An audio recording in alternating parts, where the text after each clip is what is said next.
of the Holt Naylor Show. On the other side of the break, Mike Wright, new quarterback transfer, someone I actually have history with and know. We'll talk about that too. Hope you enjoy the show. If not, as always, that's too damn bad. Holt Naylor turns, and Holt will take off and run himself. He's at the 40-yard line. Holt Naylor's to the 30. Look at him go! 20, 10, 5, touchdown Pirates. There's local politics, bud. It's showtime! Welcome back. So the news breaks yesterday. Pete Thamel, I think, is out the new college insider for ESPN. Mike, you're a big deal nowadays, dude. You get announced as you're coming to ECU. Just first of all, welcome to the show. We haven't called up in a while, so I'm excited to have you, dude. No, absolutely. You talk about a big deal. That intro, man. I need to change my voicemail. I'm gonna change my voicemail to a couple of highlights in an intro like that. I know you're the runner, but hey, back in the day, I used to run a little bit too. Now I'm in the UFL. I don't run as much, just still a little bit, not as much as you though. No, I saw a clip the other day. You scooting now. You can still roll. Don't act like it's not in your game. Oh, for sure. Well, welcome in, dude. Just obviously, like I said, the news broke yesterday. You're coming to ECU, and just kind of talk about your decision there. You've started in the SEC, you've started in the Big Ten. Like, this is a huge get for ECU in a lot of different ways. Just talk about your decision to come to ECU. No, yeah, absolutely. I think just being able to connect with the coaching staff. The portal is an interesting place. A lot of people call it the college version of free agency. And looking at my history and my background, I've been a free agent a couple of times. So it's like speed dating. You go to you find a different team, and you try to connect with the coaching staff as quick as possible, and you fall in love. And so that's what happened with Coach Baker and Coach Harrell on the staff. And so really excited. Just really excited. So Coach Harrell was the defense coordinator when I was there, so I know him pretty well. And we've gotten to know, obviously JDB since last year. He came on the pod a couple of times, just being from Greenville, like we talked off air. And you played at two different SEC schools, and JDB was at Ole Miss, obviously, when you were in the SEC as well. Did that connection at all help throughout the process? Like you said, it was super quick. Like, how quick really is it? Just go into like the details of it. Yeah, you're able to build upon a connection that you already have and build upon a relationship that you already have. So like you said, JDB was at I'll go ahead and say Ole Miss. Usually as a Mississippi State guy, you'll say something like this or you don't even acknowledge him. But since he's gonna be calling the plays, I'll go ahead and call it Ole Miss too. But no, we have somewhat of a history, just being across from each other on different sidelines, and so. You're able to build upon those connections that you already have, meeting them, before, and just finding out there's similarities in different offenses. Every coach, it seems like, is connected through some umbrella and some tree. So there's some familiarity in the offense too coming in. So that's a big part too that fires me up. No, for sure. And then Blake Harrell, obviously, I mean, he's a very personal guy, but he is a defensive guy. Like, how was his relationship through the process, and like, did you talk to him more, or was it more JDB because he's the OC, or like, how was that? Yeah, it was really a two-headed ship. With Coach Harrell just being on the defensive side of the ball, we weren't really talking as much X and O's as if he was an offensive guy. But a lot of our conversations was just him calling in just to check in and just to see how everything was going, how life was moving, and just about how I can help this team out and how we can win some games. And then with JDB, it's just about, hey, you fit in our offense, and we can do a whole lot of different things that he wants to do, and the vision of the offense with the player of my skill set. And so that's what's really intriguing to me when you have a head coach who's saying, hey, we need you, let's rock and roll. And then when an offensive coordinator can present to you on film the different things that you do and the different things that he wants to add, and you're like, all right, let's get the roll. Let's go win some ball games. So it easily just fires you up when you got the head coach and the OC attacking from both angles. Hell yeah. Kane, what do you have for him? I think a lot of people, Mike, they were excited about you, but then they're like, oh, wow, we have a starting quarterback that had a pretty good year last year. Was the coaches presenting this recruitment to you as coming in as a backup, or have it coming in as a chance to play? Yeah, I think for me, it always starts with you always go to a team where you can impact the game winning. And so ultimately, from a personal standpoint, I felt that way too. And then from a coach's standpoint, like I kind of touched on earlier, without giving out too much details and how everything would kind of roll with JDB and his vision, but just being able to bring a different element to the offense and just being able to help our team win with something that ECU hasn't seen in a good minute, with a quarterback of my play style and can do different things on the field. And so it's really just about, JDB's vision and trying to figure out, like, all right, how can we get right on the field, and let's go ahead and win some ball games with the things that he can do. For sure, dude. And like I was telling Caden, and Caden obviously knew who you were. I mean, if you're a college football fan, you know who you are at this point. And that's why ECU fans were so excited about it. But you talked about, as soon as you step in, there's a different element. Like, as soon as you step on in the building, you're going to be one of the fastest, if not the fastest players in the locker room. And then you're definitely going to be the fastest player, the fastest quarterback in ECU history. I mean, instantly. So when you see that, and I know you even had a track background, you even ran at Mississippi State, which we want to get into. Like, how do you think you fit in this offense? Do you think it's, still air rated out, and then you just, get some zone reads? Because they even ran it last year with the quarterbacks, and they're not, to your skill set running the ball at least. So, like, just talk about that, and how do you think you really fit into it? Like, if you're leading this offense, how do you think it looks? Yeah, I think the system is always going to be the system. So whenever you bring those different air raid elements, that'll always kind of be the base. But then it's the stuff that you can't plan for, is when a defensive coordinator draws up the perfect defense ever, but the guy controlling the ship at quarterback just so happens to be the fastest guy on the field. So it forces everybody to keep themselves on their toes. And kind of like you kind of touched on, I mean, I bring a different level of speed to the game. So it just opens up, an offensive coordinator's playbook, and like, all right, let's get a little creative. Like, how can we affect the defense not only in the air but on the ground? I mean, we have really great running backs, we have really great receivers, and then it's like, all right, now we got a plan for how we're going to stop the quarterback too, in the air and on the ground. So yeah, it just brings a different level of creativity to the entire offense. So have you been to Greenville yet, or is this just fully, like you said, speed dating? I went to Greenville this past week. Was only there for a day.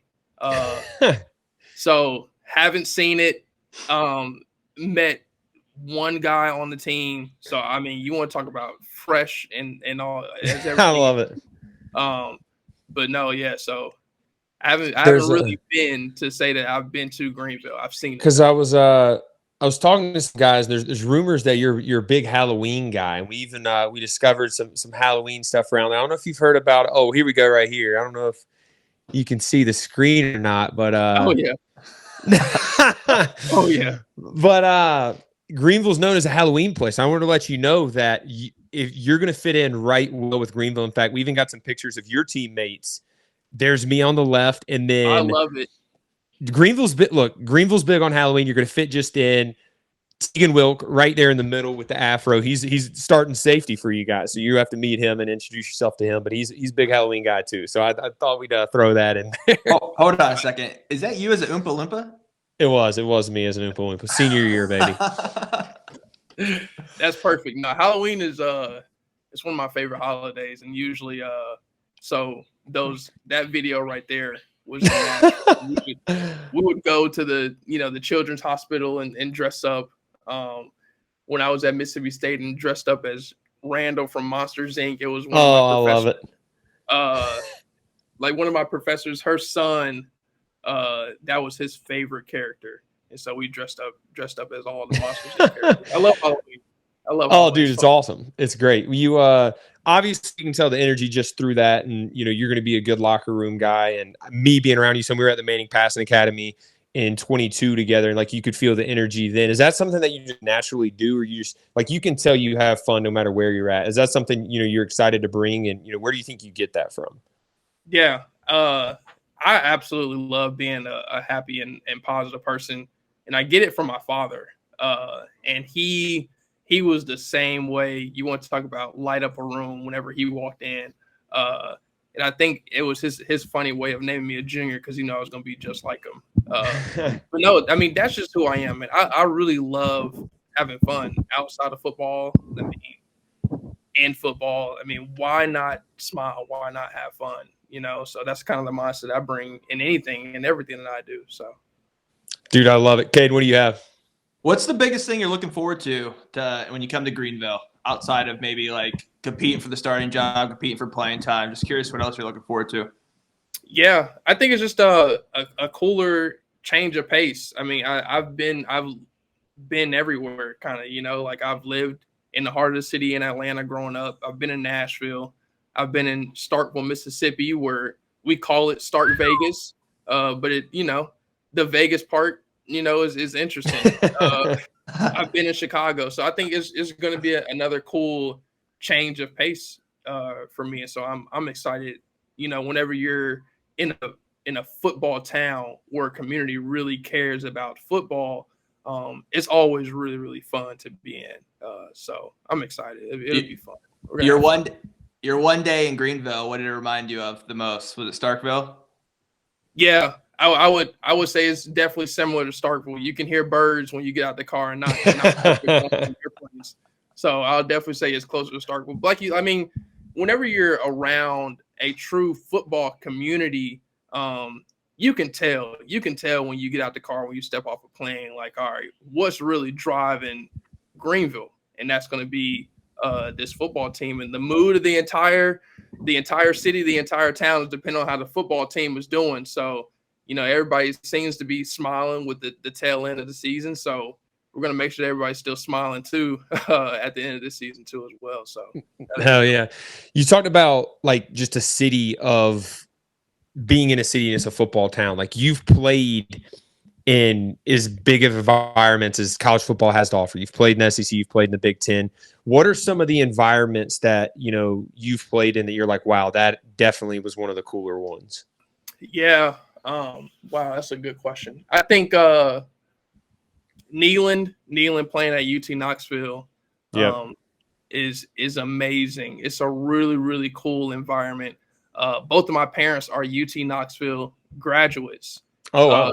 And with me going to the rival school, it definitely got a little interesting. I mean, pregame, I was seeing like pictures of my parents' graduation pictures all out in like the different tailgates and stuff like that. And then people in the stands start putting two and two together. So they're like, all right, let's get even more rowdy here because, their son decided to go to the rival school. So Neyland is definitely at the top. South Carolina's fun too. Florida's fun. I mean, just playing at different stadiums. I hit every single one except for LSU. So dang. Playing SEC how was stadium. playing at Bama? I'll put it this way. Bama was amazing too. You want to talk about, they got the different light shows and everything like that. I tell you what though, whenever you play against a nostalgic coach like Nick Saban and like you guys just show, you have a highlight like that. I mean, you're just like, yeah, you scored on Bama, but you're like, all right, also scored on one of the greatest football minds ever. So you take little pieces like that with you. And I mean, it's just fun. I mean, college football is fun. That's why I'm still playing. Everybody's always like, all right, well, go do something else. I'm like, dude, if I still got years left and somebody's still giving me the chance to go play football, you bet your ass Mike Wright's going to go out there and go play football. Let's go. I was right there with you, dude. Everyone, I'm sure even ECU fans are like, this guy's still playing, man. I only played 5 years. Are you on year 5 now? Dude, I'm on year 6. Ooh. Yep. So this will be year 6 for the old geezer here. But you know what, though? I tell you what, like I said, I feel amazing. My body feels amazing. I'm getting bigger and faster, stronger as the days go on. So heck yeah, man. I love it. We talked about your speed. You literally ran track for Mississippi State. Just talk about like that experience. You're not planning on running track at ECU, are you? It's just straight football? No, just straight football. I think running track was amazing. It's something I've been doing since middle school. But I put it this way, track is one of those sports where if you're a competitor, you'll absolutely love. there is no play calls. There's no, you got to worry about what a referee says or if it's raining, if the wind is blowing. It's line up on a line, on your mark, get set, go, and whoever finished first is the winner. So me as a competitor, I absolutely loved it. I was not the fastest. I was absolutely fast enough to run, but it was just like that feeling of being able to compete and go out there and go be a part of something like that. I mean, it was top tier. I mean, some of my best friends are still on that track team there at Mississippi State, and they got SEC championships coming up. But I mean, you want to talk about an environment that is truly competitive, and you want to say like, all right, hey, I beat you, and there's no excuses that you can possibly give except for we lined up on a line at the same time, the gun went off, and I finished before you did. I mean, that fires you up as a competitor. So that was, 75, 80% of the reason why I ran track. That, and I just so happened to be fast enough to not look embarrassed when I went out there. So, I loved it. I loved it. Are you racing the running backs and receivers after practice? I know when me and Holton played, I feel like the running backs, Keaton and Rajay, are racing every day. What about you? So, as you know, it's funny you say that. So Keaton is actually an Atlanta guy too. Yeah. Oh yeah. So me and Keaton ran on the same AAU track team. No way. When we were younger, his dad, Aunt Mitchell, is the one that introduced me to track. I was a baseball guy. Now I was a bunt and run playing outfield. I probably have 2 home runs under my belt. But Aunt Mitchell, he was like, dude, let's go get on this track together. So he was the one that really first saw that I had something special running. Now, at the time, I was not as fast as I was. So Keaton was, he was our fourth leg. All right, when Keaton lines up next to you. But if me and Keaton were to race right now, it'll get serious. So you think so? Okay. Oh no. See, that's the thing. It's like, somebody is like, look, men lie, women lie, but numbers will never lie. 2 + 2 will always equal 4. And my times and what I can hit miles per hour is faster than Keaton's. So we're gonna send this to him. Well, he's gonna be hitting you up now. Oh, absolutely. But you want to talk about somebody who's a natural competitor too, and who's a great dude and an even better brother. I've known Keaton for, I guess, maybe 15, 16 years, and it's been really cool to see what he's done, going to ECU, dominating, got nicked up this past year, but he's going to absolutely light up the NFL and like keep tearing up as he's always been doing. So happy for him. Oh, heck yeah. Dude, what a connection. That's pretty sick. Don't you know Malik Fleming too? I think I remember him saying he knew you. Yeah, so me and Malik played on the same Cam Newton 7-on-7 team. We grew up 20 minutes away from each other. He's my younger brother's mentor. My younger brother, wow, he plays corner. And Malik still is mentoring him and reaching out and checking on him every other day. So, but no, yeah, Malik, he was a monster too. He was a monster. Yeah, dude, that's crazy. What connections there? That's pretty sick. Caden, do you have anything else? Who do you try to model your game off of? I know you mentioned mentor, Malik being your brother's mentor. Who do you try to model your game off of, or maybe you have a mentor of? Yeah, I think I try to pull different things from different quarterbacks. It's rare that you see a quarterback play the exact same nowadays. And to be honest with you, there's different things I like to pull from different people. So, like I'll watch the Lamars, I'll watch Geno Smith. A big mentor that I kind of had throughout college was like Hendon Hooker over there at UT. He'll still reach out and he'll still, check up on me and whatnot. And so different guys, we met a whole bunch of guys at the Manning camp, and, I'll reach out to a bunch of you guys all the time, especially, within the different leagues. Like, I remember texting guys like Levis and Stetson and all those guys, just like, hey, how do you feel about this? What do you think about this look? And I love reaching out to different people and asking for help. That's the only way I feel like you can really get better. And why not ask the people who's doing it, So I'll keep leaning on my guys as long as I can still throw a football. For sure, dude. Well, Kate, if you don't have anything else, we're going to let him go, dude. Mike, appreciate you for joining, dude. We're pumped for you. I know you. It was kind of a quick turnaround. We heard the news, and I shot you a text. So appreciate you for coming on quick, dude. We're pumped to have you. Absolutely. Anything we can do to help you, like I said, we're in Greenville now too, so we'll definitely link up once you get in town. And hey, enjoy it, dude. Enjoy year 6. I never got to year 6. You're one above me, but enjoy it, brother. Yes, sir. Absolutely. I appreciate you guys, and let's go win a whole bunch of ball games. How about that? Let's go. Yes, sir. I'll see you, man. All right. This podcast is brought to you by Anson Belts. Over 10,000 combinations of micro-adjustable holeless belts. I'm sure Mike Wright will eventually be wearing Anson belts as well. A true pirate company. Look, coaches wear it on game days. Athletes wear it on game days. I wear it almost every day. Anytime I dress up, I wear it. Anytime I'm wearing anything and need a belt, Anson Belts is the way to go. Mix and match the belt and the buckle. They got American flag. They got the Jolly Roger ECU. Okay, we love Anson Belts.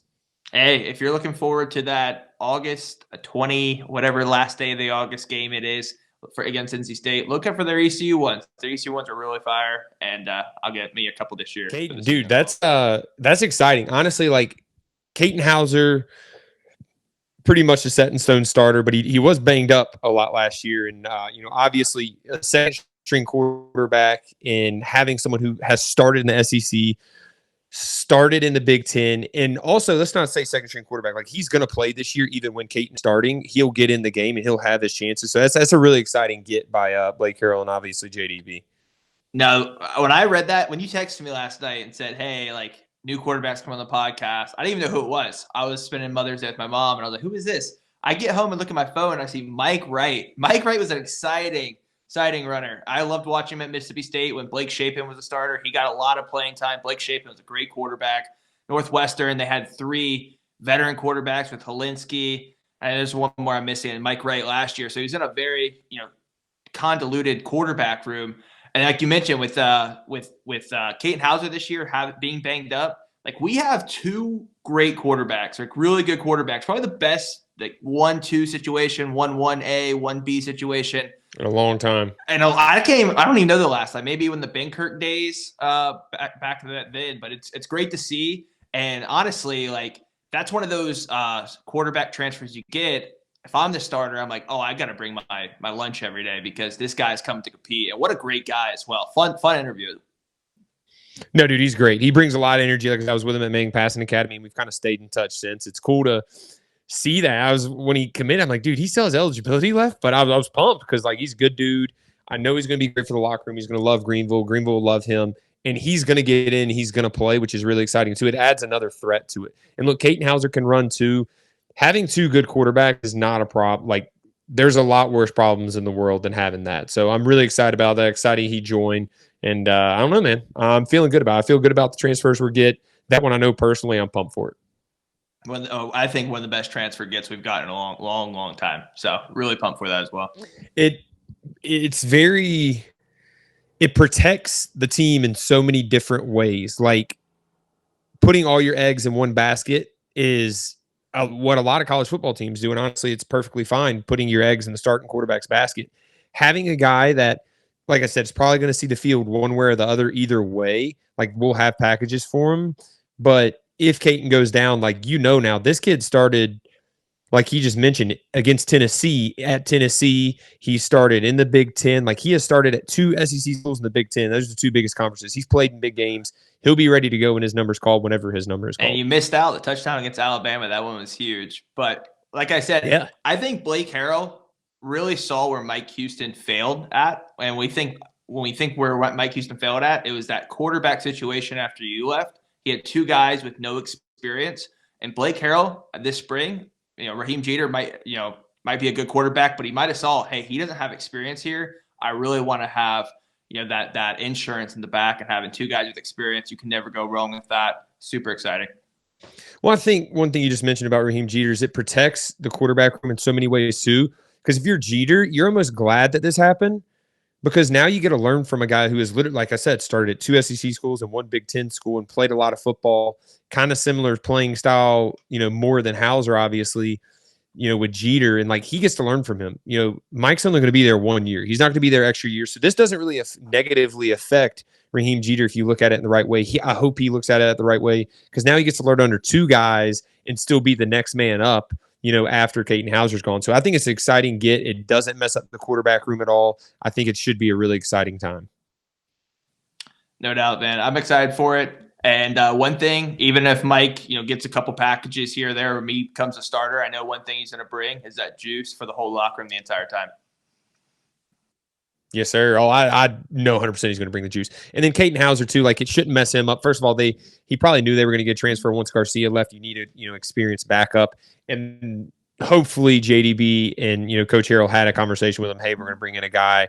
You're our guy, but he can bring a different element. It shouldn't mess up that, too. They should be cool. Mike's a cool guy. Caden's a cool guy. Obviously, we know them both, or I know them both. And then obviously, Caden. So I don't see it being an issue there, especially with 1 year of experience. It just, like I said, protects the team in a lot of different ways and gives you another threat offensively that is very, very, very exciting.